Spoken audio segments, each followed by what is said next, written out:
ქმედებას ადგილი ჰქონდა მერაბიშვილის წინა სასამართლო პროცესზეც, რომლის დროსაც ბრალდების მხარის მოწმის სულამანიძის დაკითხვისას ამ უკანასკნელის მიმართ განხორციელდა სიტყვიერი შეურაცხყოფა და ზეწოლა.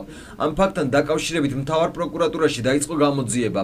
ასევე პროცესის შემდგომ ბრალდებულები და დაცვის მხარე რამოდენიმე დღის განმავლობაში ცდილობდნენ შეცდომაში შეეყვანათ თითქოს და რ სულამანიძეს არ მიუციეს სასამართლოზე მერაბიშვილის დანაშაულში მამხილებელი ჩვენება, რაც არ შეესაბამება რეალობას და სრულად დაფიქსირებულია სასამართლოს ხდომის ოკრში.